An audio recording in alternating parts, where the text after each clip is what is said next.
नमस्कार, मैं हूं Amod Srivastava. Amazing thought, amazing message, amazing information की दिशा में आज एक कदम और आगे। आज के दो चिंतन का शीर्षक है जीवन का संघर्ष है महाभारत और खुद को जानना ही सच्चा धर्म है। आपको ये मेरा वीडियो पसंद आए तो लाइक करें, शेयर करें और लाल बटन दबाकर सब्सक्राइब अवश्य करें। साथ ही बेल आइकन दबाना ना भूलें।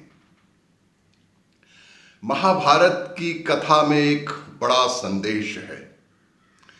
महाभारत की कथा में एक बड़ा संदेश है जीवन में निरंतर संघर्ष का। इस कथा में पग पग पर संघर्ष दिखाया गया है। महाभारत में कथा की शुरुआत से अंत तक जीवन के संघर्षों को ही दर्शाया गया है। अंबिका और अंबालिका का संघर्ष हो या फिर गंगा को पाने के लिए शांतनु संघर्ष का, या उन दोनों के साथ के लिए भीष्म पितामह का संघर्ष। इस कथा की तो शुरुआत ही संघर्ष से हुई है। महाभारत कहती है कि जीवन में कभी भी चाहे परिस्थितियां कैसी भी क्यों ना हो, जीवन में परिस्थितियां चाहे कैसी ही क्यों ना हो, संघर्ष से हार नहीं मानना चाहिए और संघर्ष से हार मानकर नहीं बैठना चाहिए। महाभारत की कथा में यह देखने को खूब मिला कि मुख्य और अहम पात्र भी दूसरों की बातों से अपने निर्णय लेते समय या बदलते नजर आए हैं।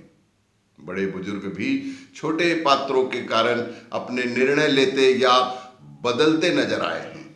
इससे एक बहुत ही अहम सीख मिलती है, वह यह कि अगर हम अपने निर्णय लेने में खुद सक्षम नहीं हो पाते और उनके लिए दूसरों पर निर्भर रहते हैं या दूसरों की सलाह की प्रतीक्षा करते हैं, तो हम अपने भविष्य या अपने साथ होने वाली किसी भी घटना को स्वयं नियंत्रित भी नहीं कर पाएंगे।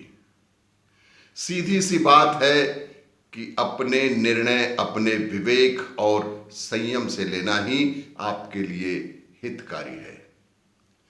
महाभारत में एक और सीख जो हमें मिलती है वह यह है कि स्वयं पर यकीन करना बेहद जरूरी है।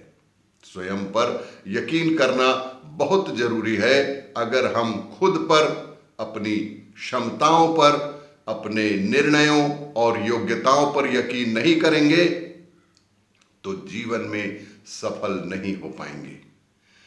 धृतराष्ट्र ने जिस तरह गद्दी प्राप्त की, धृतराष्ट्र ने जिस तरह गद्दी प्राप्त की, दुर्योधन ने जिन चतुराइयों से सत्ता पर राज करना चाहा, उनसे तो यही सीख मिलती है कि संघर्षों से ही जीवन का संघर्ष ही एक महाभारत है। खुद को जानना ही सच्चा धर्म है। धर्म है मनुष्य का मूलभूत स्वभाव। धर्म मनुष्य का मूलभूत स्वभाव है, लेकिन आम तौर पर लोग धर्म के अर्थ को लेकर दिग्भ्रमित हो जाते हैं। दरअसल वे धर्म शब्द को एक खास चश्मे से अपनी विशिष्ट धारणा के वशीभूत होकर देखते हैं। धर्म शब्द को एक खास चश्मे से अपनी विशिष्ट धारणा के वशीभूत होकर देखते हैं, लेकिन आप यह जान लें कि धर्म का अर्थ कोई विशिष्ट परंपरा, संप्रदाय नहीं है। इसका संबंध किसी एक विशिष्ट प्रणाली अथवा दर्शन शास्त्र से कदापि नहीं। धर्म का अर्थ है जो जैसा है उसको खोजना, उसको पहचानना, उसको जानना। इसी को हम धर्म यात्रा कहेंगे। धर्म एक सीढ़ी है जिस पर निरंतर चढ़ते हुए व्यक्ति ऊंचा उठता जाता है। धर्म आस्था नहीं है। धर्म आस्था नहीं है क्योंकि आस्था कभी भी अनास्था में बदल सकती है और ईश्वर का स्वरूप व स्वभाव मनुष्य की आस्था और अनास्था से परे है। बहुत से लोग धर्म को विश्वास का नाम भी दे देते हैं। बहुत से लोग धर्म को विश्वास का नाम भी दे देते हैं, पर धर्म विश्वास भी नहीं हो सकता है। पर धर्म विश्वास भी नहीं हो सकता, क्योंकि विश्वास सदैव बदलते रहते हैं। जैसे एक समय तक विश्वास यह था कि पृथ्वी को एक बैल ने अपने एक सींग पर उठाया हुआ है, और जब बैल थक कर पृथ्वी को एक सींग से दूसरे सींग पर ले जाता है तो भूचाल आता है। एक समय पर यह भी विश्वास था कि धरती चपटी है। आगे मानवीय विकास के साथ जब इस पर शोध किया गया, तब निष्कर्ष यह निकला कि धरती चपटी नहीं बल्कि गोल है। आस्था विश्वास तो बदलते रहते हैं, पर सत्य हम उसी को कहते हैं जो बदलता नहीं, जो सदैव एक सा एक रस समरस रहे, उसी को हम सत्य कहते हैं, और इसी सत्य की खोज को हम धर्म कहते हैं।